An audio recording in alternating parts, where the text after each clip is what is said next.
I Hate Politics is a podcast about a human activity we love to hate. I am Sunil Dasgupta. The Maryland General Assembly, like many other state legislatures in the country, meets part-time for 90 days a year, during which time it passes a budget and over 800 bills. That's intense. Most years, we do a preview of the session. This year, I invited the Maryland Legislative Coalition, a progressive group in the state that works with other similarly minded groups to follow the action in the State House, and its sister organization, Climate Justice Wing. For the Maryland Legislative Coalition, we have Aileen Alex and Jimmy Tarlow. You might recall Tarlow was a delegate himself from Prince George's County a few years ago. Speaking for the Climate Justice Wing is Monica O'Connor. The priorities they bring up are not the only legislative priorities in the General Assembly, but given Maryland's Democratic preponderance and the network of groups the Maryland Legislative Coalition and the Climate Justice Wing works with, they are representative of the work that the legislature is likely to do this year.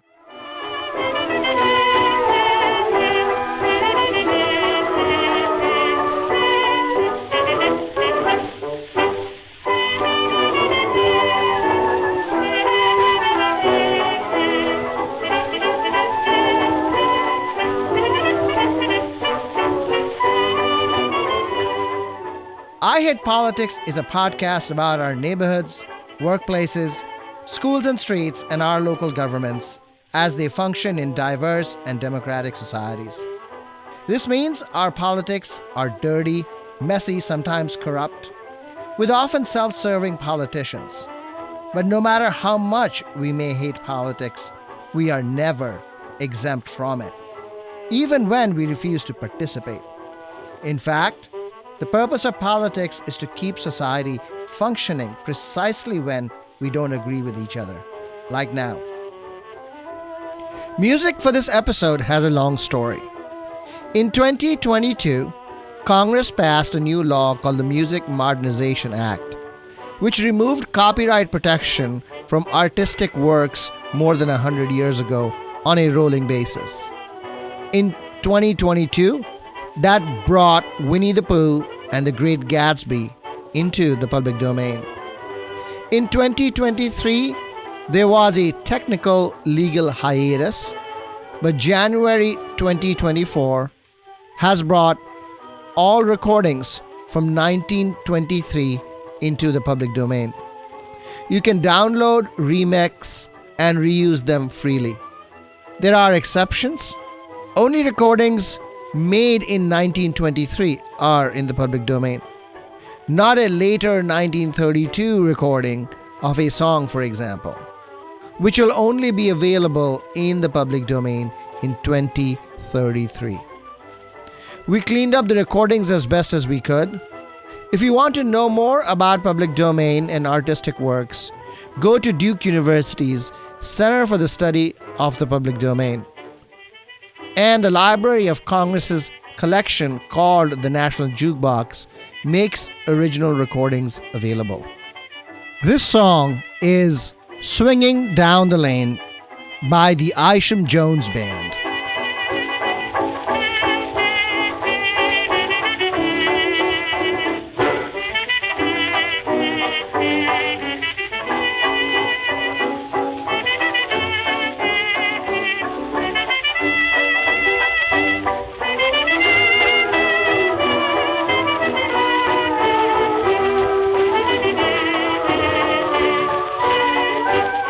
The news this first week of 2024. Maryland Comptroller Brooke Learman released a State of the Economy report, which found that the state has not grown economically since 2016, well before the pandemic, while the rest of the United States has grown by over 10%. The slower growth of well-off northeastern states is not a new story. Cheaper areas of the South and Southwest have grown fastest. But it seems now that Maryland is even lagging the northeastern states and its neighbors, Virginia and Pennsylvania. Maryland continues to have the highest median income in the country at $108,000, and Virginia's per capita income remains marginally lower than Maryland's still. But the gap has been closing going back to 2016.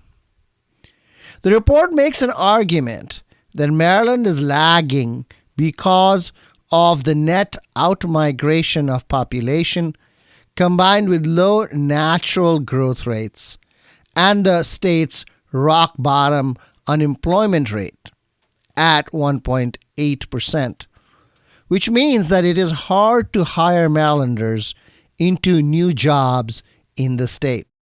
Much of this is seen in the report as part of the state's dependence on the federal government.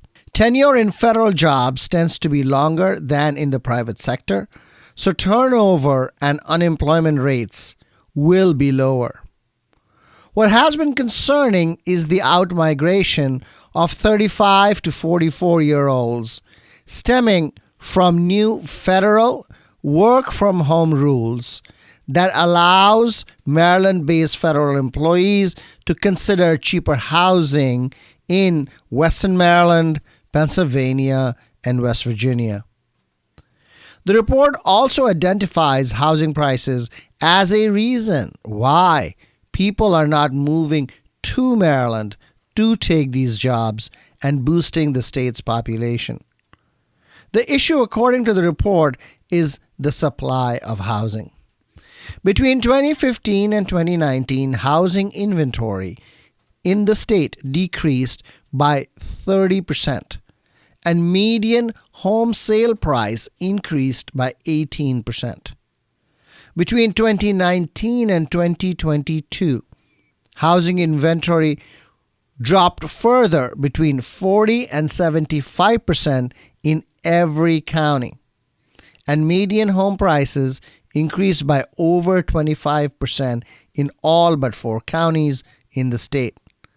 In Caroline, Garrett, Somerset, and Worcester counties, median home prices increased by over 50%. There are really 2 notable trends here.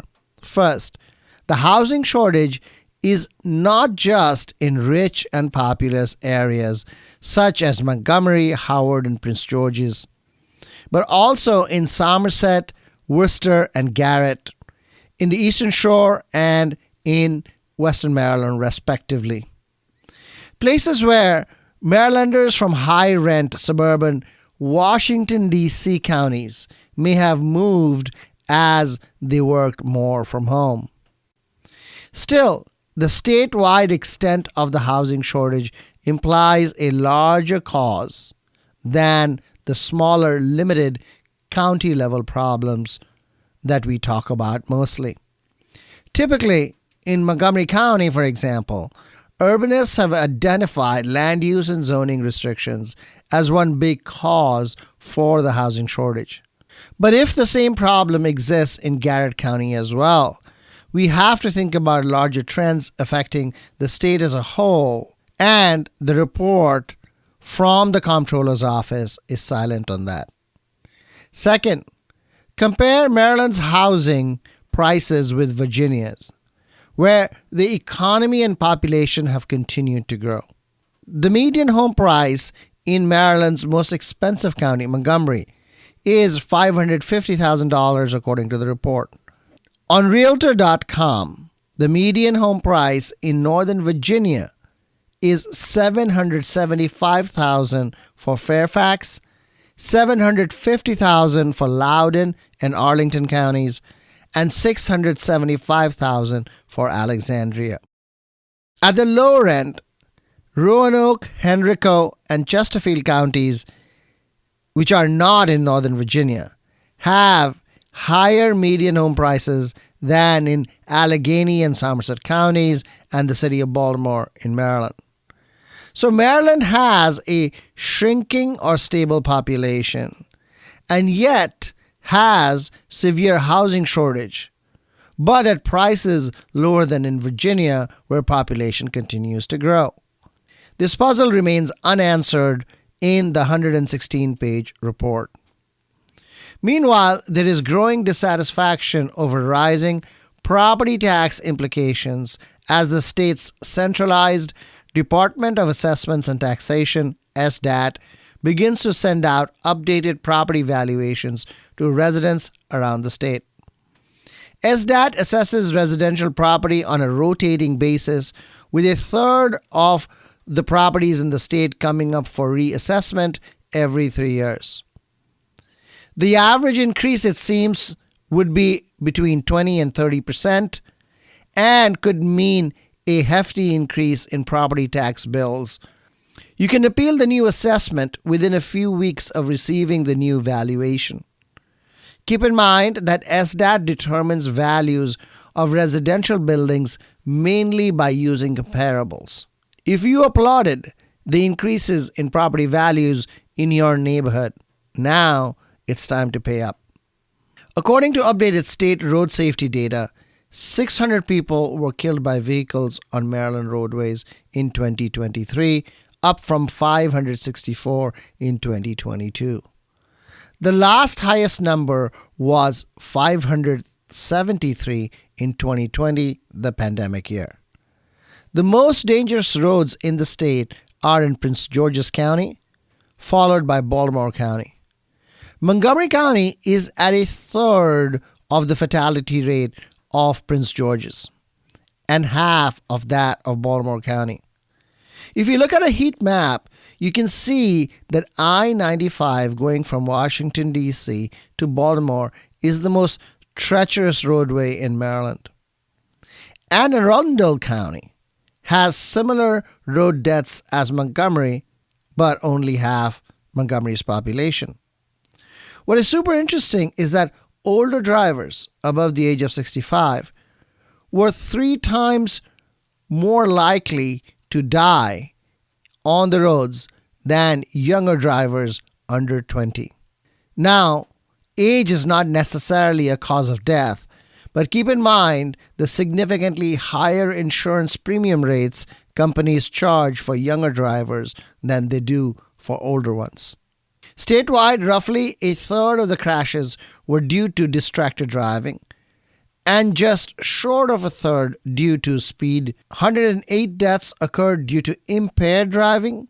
The number of impairment deaths is now down from several previous years.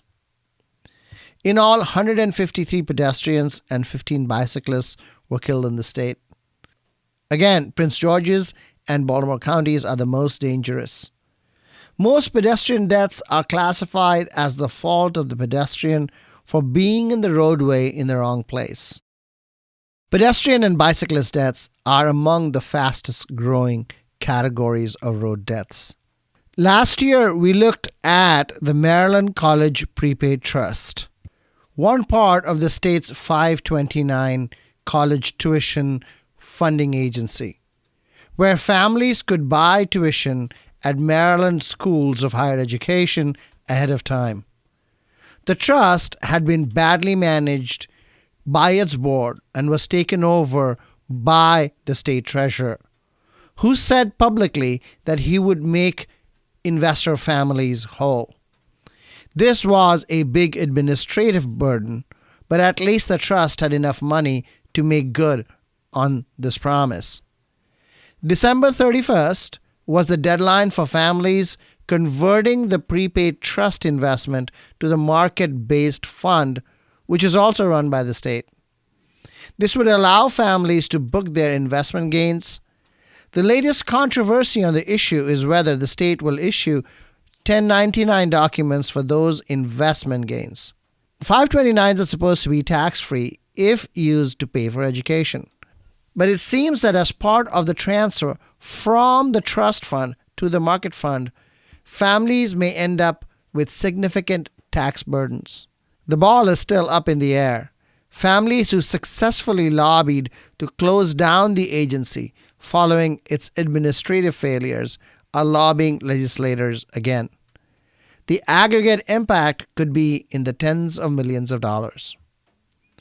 The Maryland Public Service Commission recently released a report on the state's electrification goals. One of the questions in responding to climate change is whether state electric grids can meet the increased demand for power as homes and buildings shift away from gas heating in particular. That question has been answered. Yes, Maryland state utilities, based on current plans and projections, can meet the growing demand. By 2026-27, peak demand for power in the state is expected to shift from summertime to wintertime. The state has a program to move heating systems to all electric, and the focus seems to be on commercial and large buildings at the moment. But it is unclear whether these programs are aggressive enough to achieve the goal. Meanwhile, gas companies continue to invest in new infrastructure despite the state's goal of weaning residents away from gas. Once in place, ratepayers and taxpayers become responsible for providing an acceptable rate of return on the infrastructure investment made by gas companies. You're listening to I Hate Politics. I'm Sunil Dasgupta.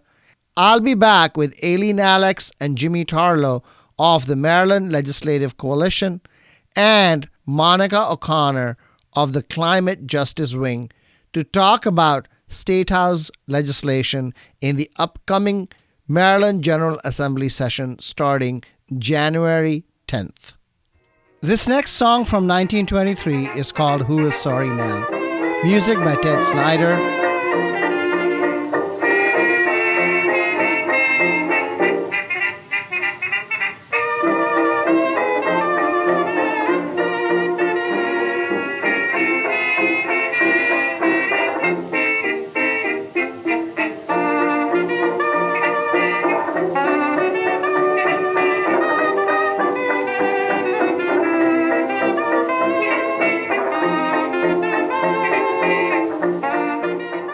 Aileen Alex, Jimmy Tarlow, Monica O'Connor, welcome to I Hate Politics.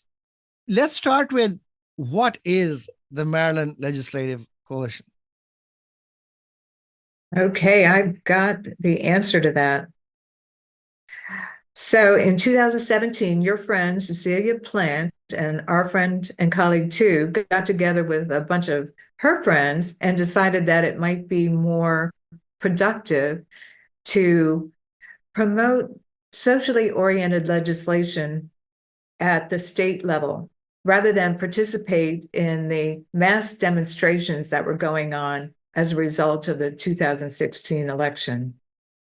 MLC now consists of 32 grassroots groups with a reach of about 30,000 activists across the state.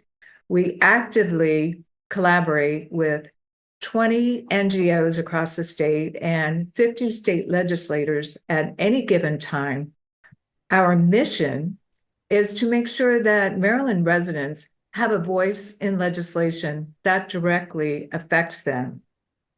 MLC knows that it is difficult for our residents to keep track of what's going on at the state level and even how to effectuate change. So the information that we provide to our grassroots groups addresses those areas, and that information gets distributed to their members. Each week we are kind of talking to legislators and our grassroots group to find out where we need an extra push to get the legislation through committee and over to the other house and so forth. So yes, we are tracking it and not getting any sleep. The Climate Justice Wing is a sister organization of the Maryland Legislative Coalition. Monica, do you want to introduce the Climate Justice Wing? Certainly. So the Climate Justice Wing came about in 2021. So all of us as members of the Climate Justice Wing, or most of us, are part of the Maryland Legislative Coalition in general. There were organizations and grassroots groups that wanted to focus solely on climate solutions with a justice orientation. And we began the Climate Justice Wing. The Climate Justice Wing also is about 30 grassroots organizations. We work really closely with professional organizations, meaning groups like Sierra Club, Chesapeake Climate Action Network, and there's about 100 individuals that are part of Climate Justice Wing. Our main focus is generally energy justice, affordable, healthy housing, waste reduction, a just transition to clean energy jobs. What bills are you looking at in the 2024 Maryland General Assembly session? Jimmy, you want to take that first? Over 2,000 bills will be introduced, and most of them won't, pass or go anywhere. So we really don't know the full extent of what the key legislative priorities are going to be. We also have a situation. This is the second year of the Moore administration, and the Democratic governor usually sets the agenda, the legislative agenda for what's going on. And he hasn't really announced his legislative agenda. So, and if he really isn't for something, it probably won't pass. Some smaller bills, but the big bills, he's going to the administration's going to have to say, we like this legislation.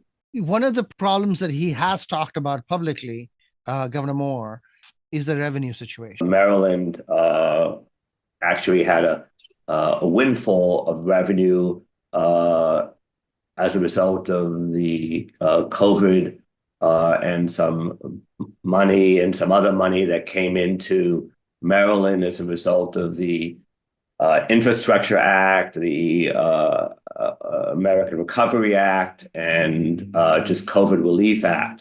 So there was a lot of money that came into Maryland, which actually gave kind of a revenue windfall that people were in a surplus. So raising revenue wasn't a big issue. That kind of money is dwindling now. And the latest analysis was there was going to be a budget shortfall. And Governor Moore announced that he was proposing some transportation cutbacks, which aroused some kind of opposition, of people who are really keen on transportation issues. So definitely the issue about raising revenue is an issue. No one wants to kind of raise taxes, especially on working families. But there has been a coalition that's been working for the last 6 years called the Fair Funding Coalition, that's developed a whole plan of how to raise revenue. They're coming up with what they call a fair share omnibus revenue package. Whether the Moore administration approves this or takes parts of it is going to be the big question. Specific aspects of the bill is one is something called combined reporting. Combined reporting is a tax loophole. Most of it has to do with tax loopholes and trying to kind of tax the multi-millionaires who live in the state. Combined reporting would enable the state to tax the subsidiary of large corporations who basically are based outside of Maryland.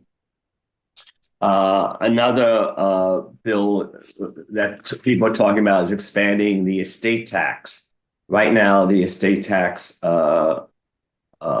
limit is that if you have an estate over $5 million, it's not taxed. Another one is trying to tax capital gains. And the last thing is trying to restructure the income tax, kind of lowering the tax for poor people and actually having a new higher level for people who are making over $1 million. Legislative leaders have said, in past years, they've said, no way are we going to do this. This year, they're actually saying, well, everything's on the table. We have to do something about the revenue shortfall. Now, the big question is what Governor Moore is going to do. On one hand, he said not to raise taxes. On the other hand, he has a revenue shortfall he has to deal with. So that's going to be a big item coming up in this year's agenda, what's going to happen with revenue.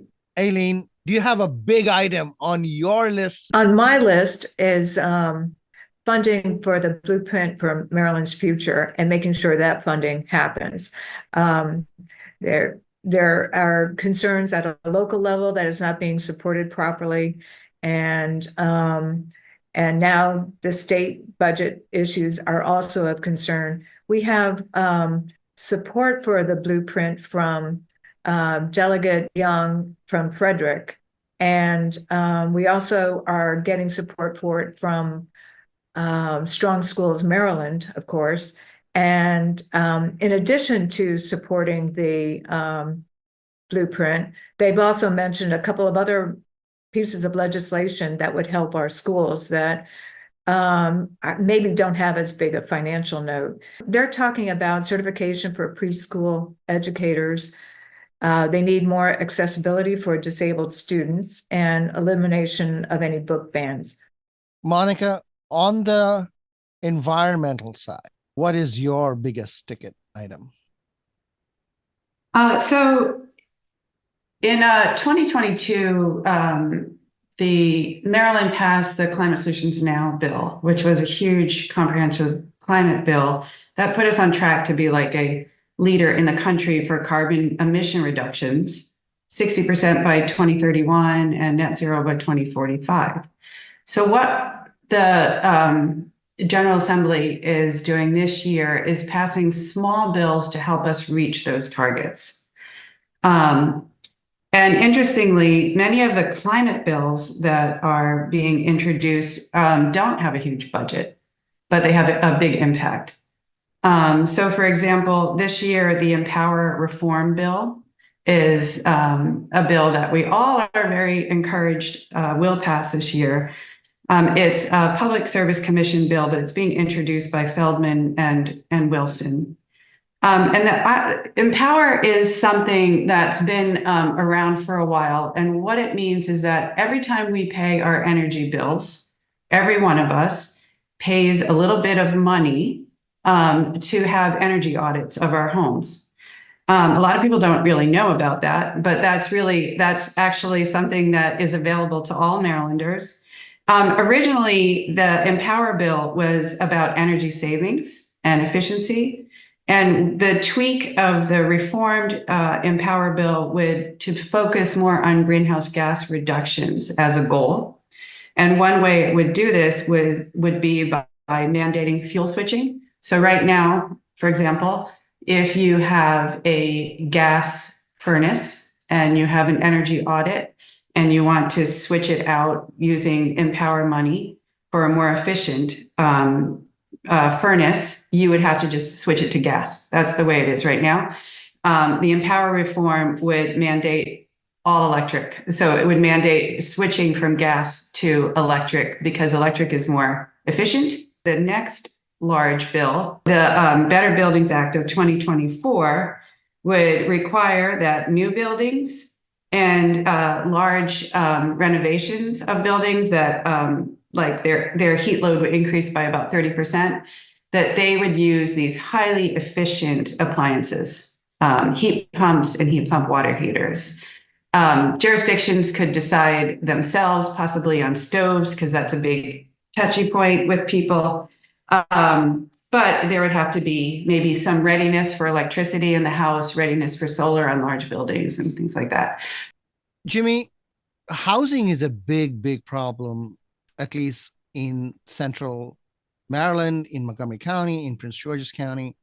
What are we doing there? One of the big issues is going to be trying to have like some money for emergency rental assistance to help people who really in need. The Renters United of Maryland, they have 4 bills that they're advocating. One is the money for emergency rental assistance. The other thing is a bill that's been talked about for many years, but have never gone anywhere. And we're hopeful.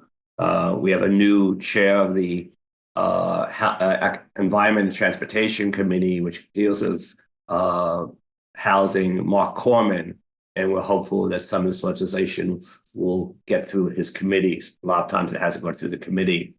But there's a just cause eviction bill that basically says that landlords just can't evict people because they want to, jack up the price, but they actually have to have a reason why they're evicting people.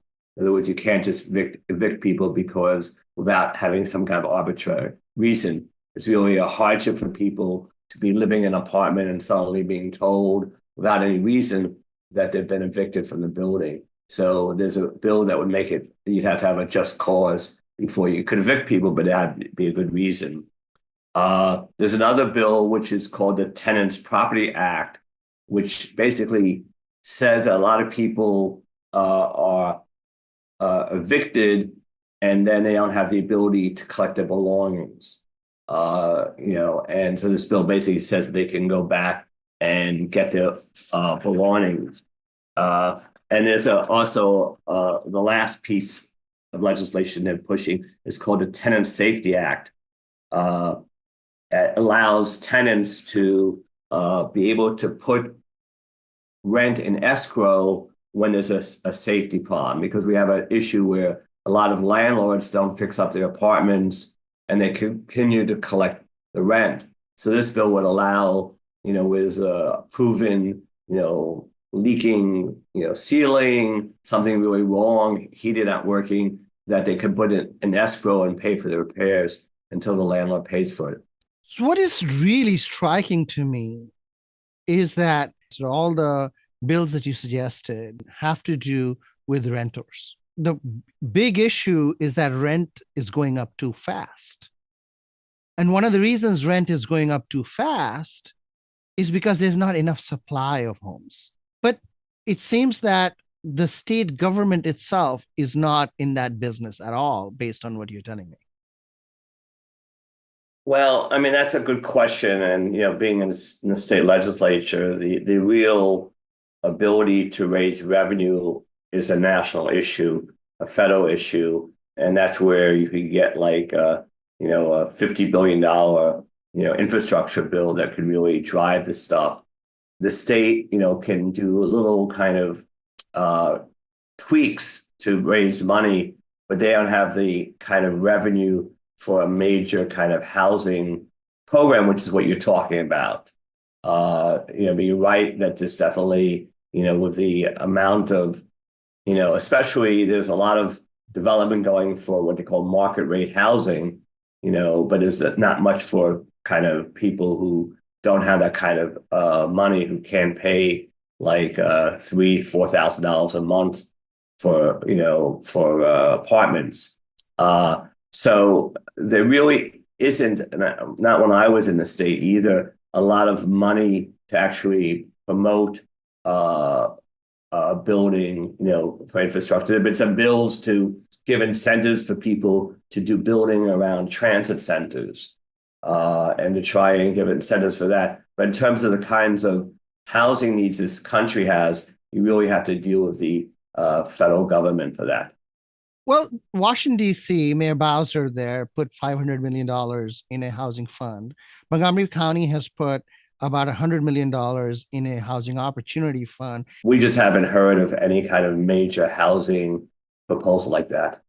Sometimes what's not on the table is more revealing than what is on the table. Oh, that's in Maryland, that's completely true.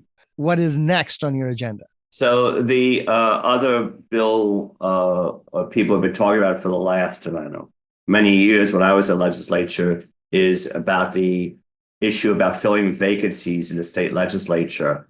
I think almost half the legislators, or a very high percentage, actually got appointed, and there's no election when there's a vacancy. There's been legislation introduced for the last number of years that would at least, it wouldn't cost the state any money, that would at least have a special election at the presidential year. So if somebody got appointed in 2023, they would have to have election 2024.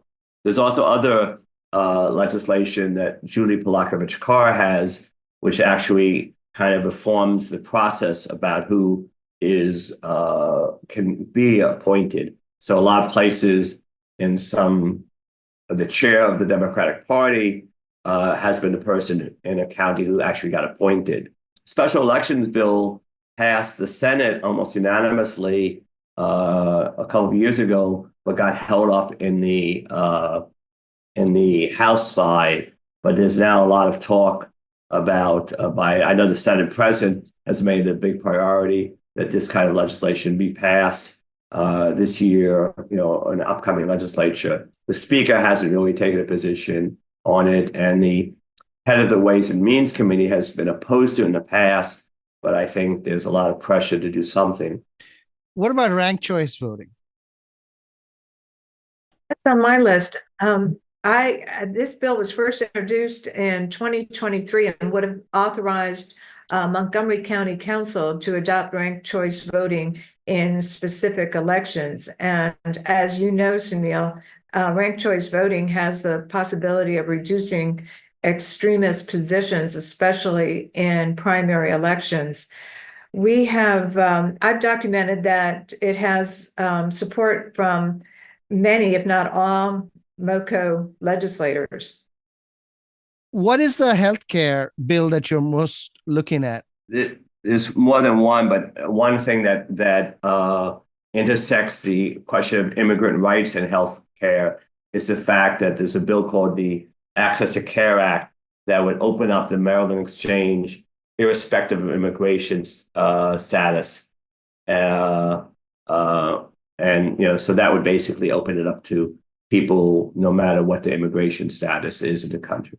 Other bill, which is kind of critical that may have more legs this year is the Death with Dignity bill that allows people basically assisted suicide, people who are in pain, allows them to get a doctor's note, allows them to end their lives if their disease is terminal and they're in a lot of pain. That's always passed the House and got stopped in the Senate committee, Senate by one vote 2 years ago, and that looks like that has a good possibility of passing. There have been new changes in the Senate.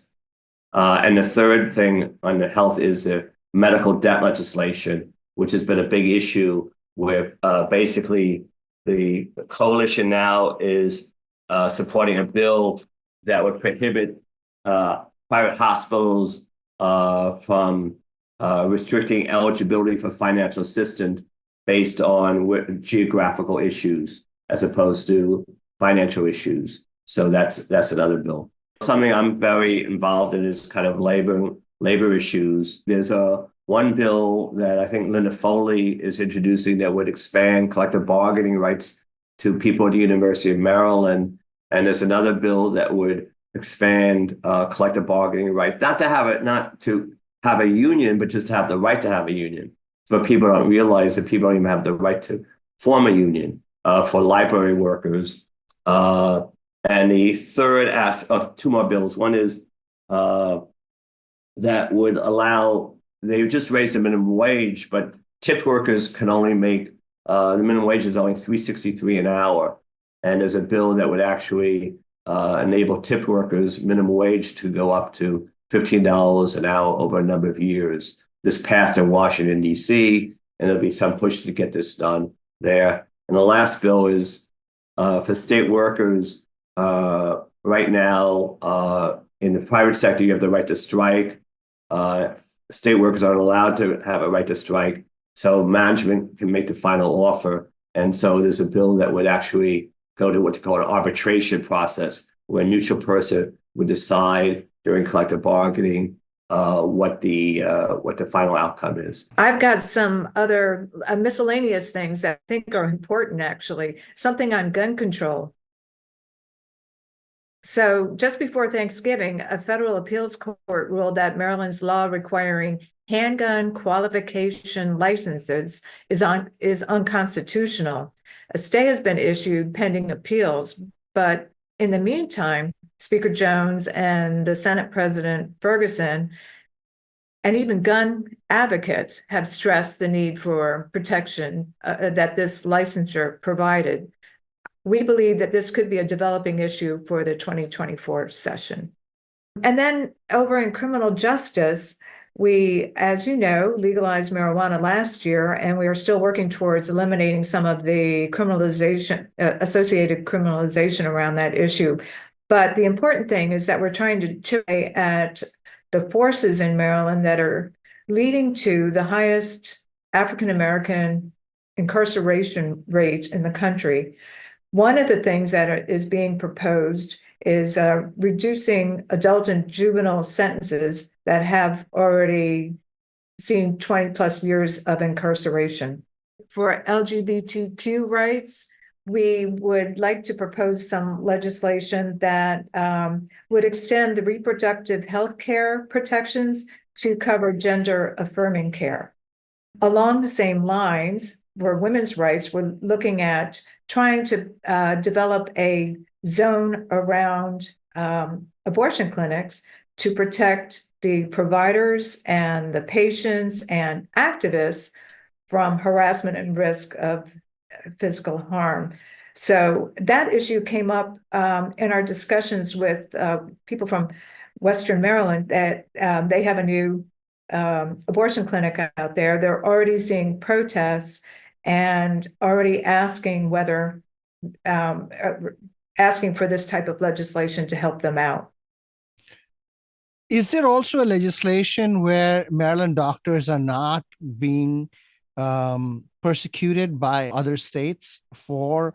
Yes, there is. Yeah, we didn't highlight that, but yeah, I have seen that. Monica, you want to add some environment stuff?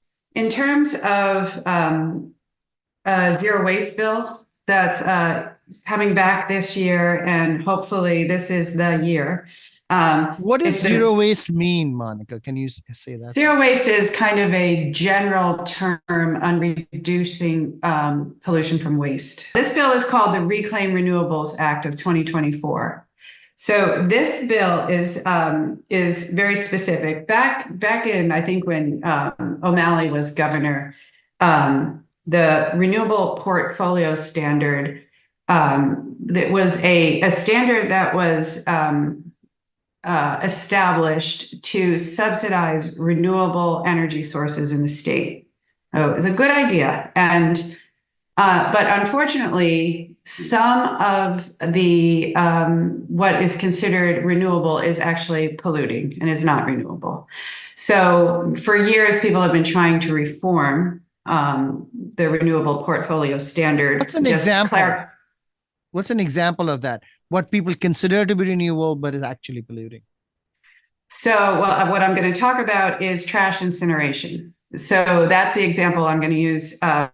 So for years, people have been trying to take burning of trash out of the RPS, meaning out of getting subsidies as a renewable.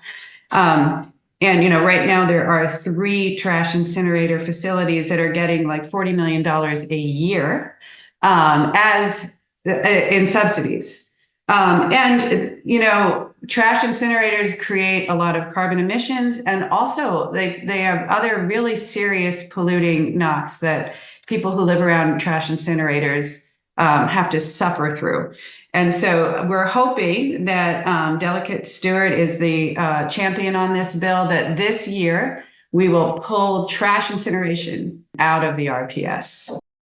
It doesn't close them down. It stops giving that money to them, and the money then can go to things that are actually clean, like wind and solar and geothermal, which moves me to a energy bill that our champion Delegate Charkoudian is working on, network geothermal. And basically, it's called the Warmth Act, Working for Accessible Renewable Maryland Thermal Heat Act. And basically the idea of network, she's always wonky and she's wonderful because she gets to the heart of the matter. I love the names of bills. Yeah, exactly. So the Warmth Act would actually authorize electric, gas, and water companies to be thermal companies. And so that they could manage thermal network systems. And so the idea of this bill would allow these companies to be thermal companies and set a pilot projects in justice communities where it would be one geothermal station that would heat a whole community. Yeah, so instead, like a whole neighborhood. So community geothermal? Community geothermal. So right now we think of geothermal as, something that someone does in their home, and it costs $30,000 and it saves them a lot of money, and it's amazing, and it's a really wonderful, it's using the heat from the earth to heat your home. Networked geothermal is to have a geothermal station that would heat a whole street, for example. Also, I wanted to talk about two revenue generating bills. One is called the Climate Crisis and Environmental Justice Act. It's being brought back. It's championed by Delegate Fennell. The Climate Exchange is the advocacy group for it. And basically, this bill charges a fee on fossil fuels coming into the state, whether it's on the building sector or in the transportation sector, and it creates funds for environmental justice communities to utilize those fees to reduce their energy costs. And the second bill is called the Renew Act, and that is another funky name. It's responding to emergency needs from extreme weather. That's being championed by Delegate Fraser Hidalgo. And that bill is to have a one-time fee of $9 billion come into the state of Maryland from the most egregious fossil fuel companies who have, since the 1950s and 60s, known that their product is causing global heating. It's actually based on a bill that's in the federal government. Senator Van Hollen has a bill in the federal government.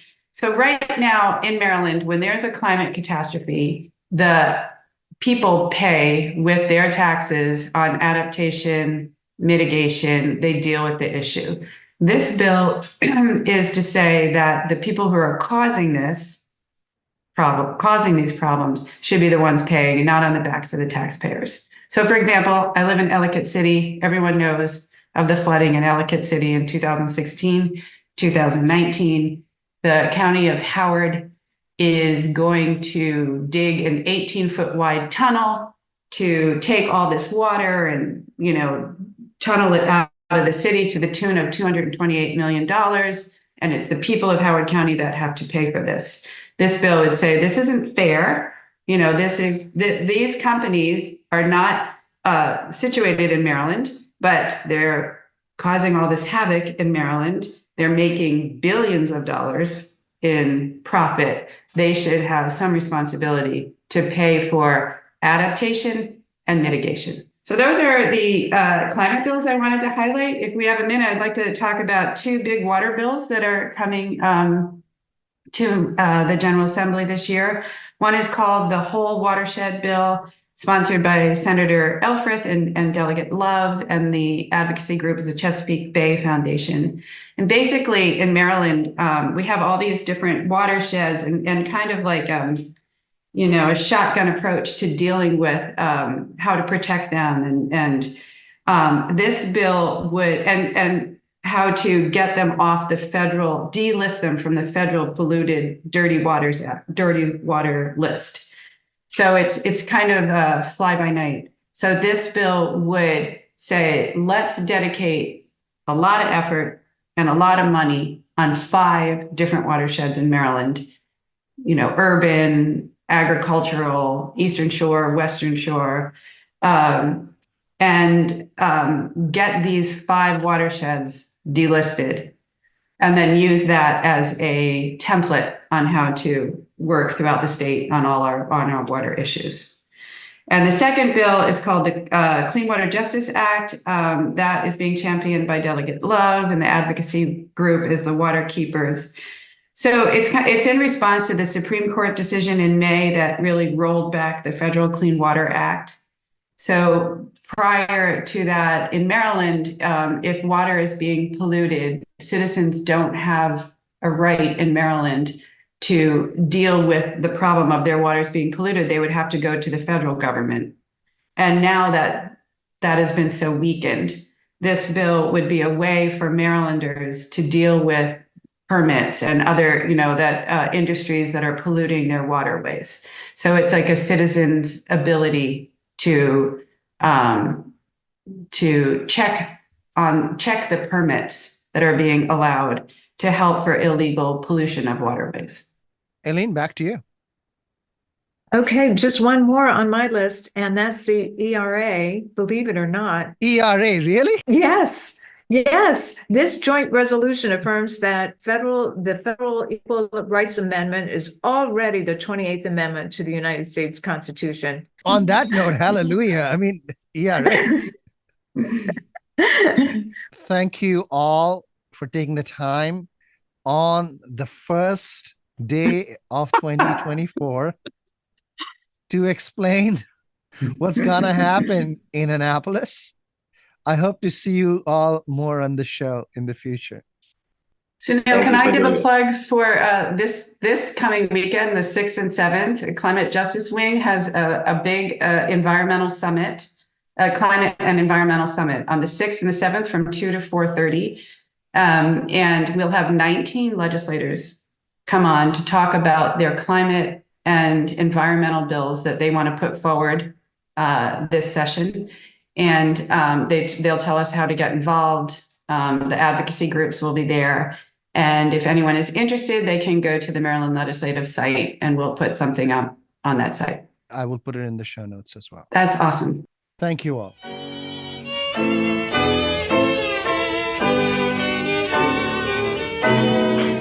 Another bride, another groom, another sunny honeymoon, another season, another reason for making whoopee. A lot of shoes, a lot of rice, the groom is nervous, he answers twice.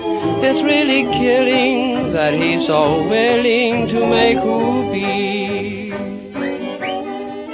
Walter Donaldson and Gus Kahn from 1923 with Making Whoopee.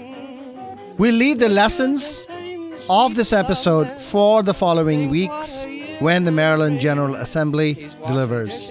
You can subscribe for weekly updates on legislation from the Maryland Legislative Coalition and the Climate Justice Wing using the links in the show notes. That's all for this episode of I Hate Politics, where we aim to stem the decline in local news by working with community voices.